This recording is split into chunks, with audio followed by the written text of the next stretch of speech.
sigh, says the same thing he's been repeating for the last week.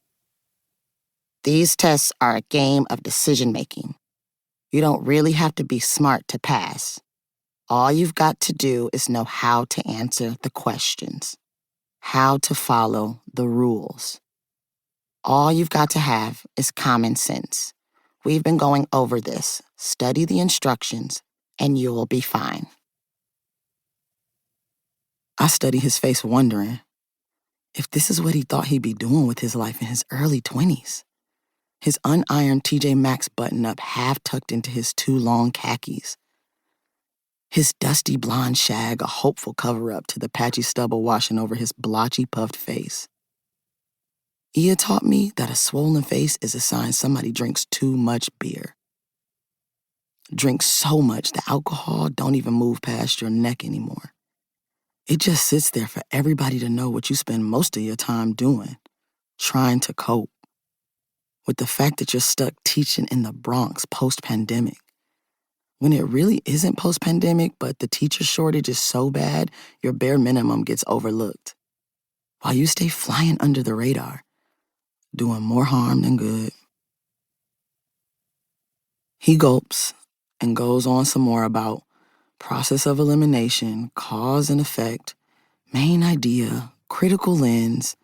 My eyes scan the prep packet, ingesting words like knack, hoopla, burgeoning, valid interpretation, appropriate literary elements.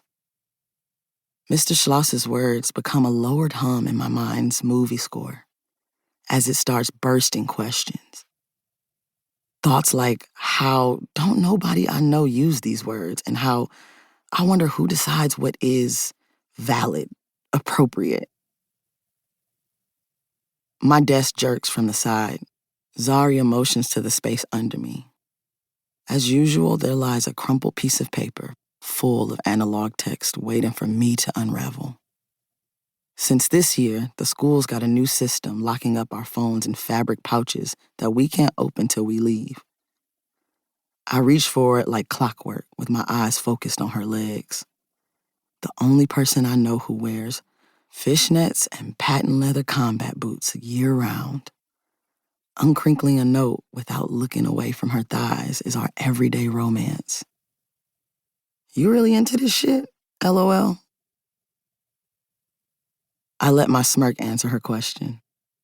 Pushing the note under the test prep packet as Schloss's dry monotone lecture comes back into focus and reminds us how much of this test makes up our total grade.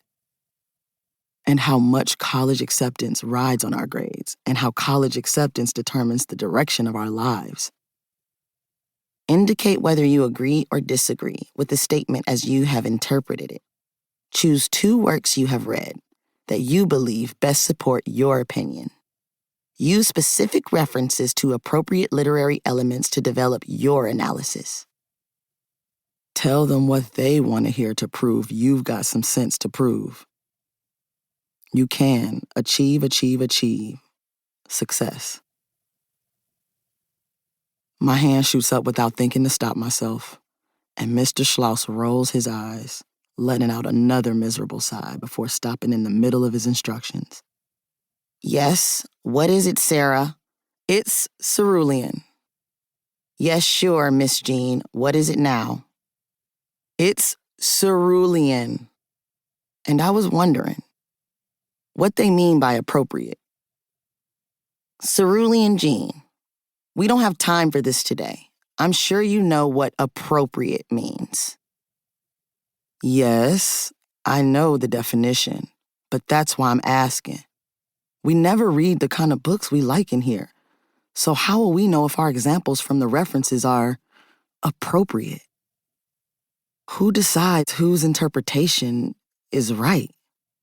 Maybe you should specify? He laughs to himself as if to say, if I don't know what the test means by appropriate, how is it that I know what it means to specify? Cerulean, I don't need to specify anything here. You need to be paying closer attention to what we read and what I say in this class. And if you're too busy reading...